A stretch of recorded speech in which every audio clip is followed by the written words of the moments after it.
oyagala okumanya ebiriwo, ebyaliwo oba ebigenda okubaawo.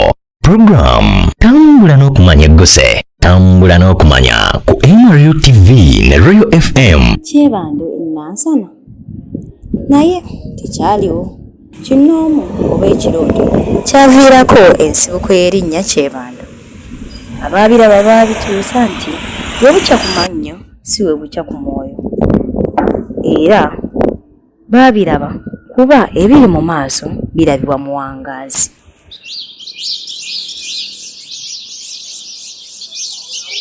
Ekintu kyonna okubaawo era ggwe okumanya obuvuddo bwakyo olina ssooka kumanya nsibuko yaakyo. Kati nkusaba onzikiriza awatali kuwannaanya, awatali kumala biseera, okuyingize munda mu kyalo ky'ewaffe kusosottule ebimu ku bifa ku kyalo kino Kyebando. Okusinziira ku bantu abaliwo kati bagamba nti ekyalo kino kyatumibwa okuva ku Ssekabaka Kyabaggu ow'omu Busiro mu Buganda. Eyali kabaka yali afuga obwakabaka emirundi ebiri okuli Buganda ne Busoga. Bwe yali ava e Busoga ng'adda e Buganda yajja n'abantu abayajja omumuwerekera Kasuga Beeyi abajja n'ekigambo Kyabando. Bo Abaganda ba kuno okusinziira nti baali tebakitegeera bulungi, baasalawo kigandawaza ne bakiyita Kyebando. Okusinziira nti Kabaka Kyabaggu yali akyabeera mu Busoga, ekyalo kye yabeerangako baakiyita Kyabando. Kati bo Abasoga bwe bajja eno ne basalawo n'ekyalo kyeno bakituume Kyabando. Abaganda baali tebabitegeera bulungi ne bakigandawaza ne bakiyita Kyebando. Era kigambibwa nti Abasoga Kabaka Kyabaggu be yajja nabo baasigala era ne bagenda ne basinga ku mutala guli gw'eruuyi luli olwa sayidi y'e Gayaza. Abaasigala wano ne Kabaka ne basigala ku kyalo kino Kyebando. Era okuva olwo okutuusa ne olwaleero ekyalo kiyitibwa Kyebando.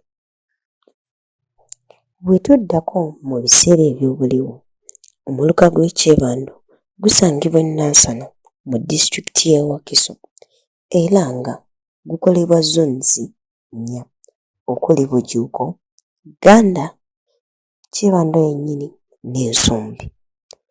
Ekitundu kino kirimu era kiweza abantu akadde kamu n'ekitundu era nga ekyalo kino Kyebando kirimu enkulaakulana ey'omuggundu era eraga nti mu maaso eyo kijja kuba ekitundu kyeyagaza. Mu Kyebando obulamu butambulanga mugga ogutakoma anti abantu baamu bakozi era bakeera ku makya ne bagenda ne bakola emirimu gyabwe nga bali wamu.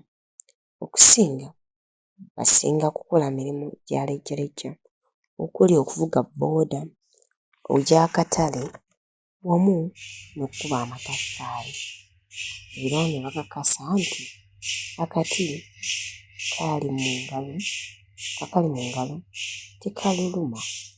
Ekyalo kino kijjuddemu ebyobuwangwa n'ennono era abatuuze bayambagana nnyo nga tewali asigala yekka mu buzibu. Enkulaakulana ku kitundu kino eraga nti ebiseera byakyo eby'omu maaso bitangaavu okusinziira nti enguudo zikoleddwa wadde ng'awamu zinaba kuyibwa mmalamu naye ate zirimiddwa. Amasomero gazimbiddwa ku mitendera gyonna okuli gavumenti ne purayiveti era ng'abaana basoma. Ekitundu kirina amasannyalaze, amazzi wamu n'amalwaliro era nga abantu baako tebatera kujula. Mazima ddala Kyebando si kifo kyokka ku maapu wabula kyakulabirako ekirungi eky'olugero olugamba nti obumu ge maanyi. Kye kyalo abantu mwe bakolagana ebyafaayo mu biyigiriza empisa ennungi era buli omu alina kyakola okuzimba enkya ennungi. Naalime Wagonda amala Nanyoga tulisinkana olundi weekumire ku Royal TV ne Royal FM.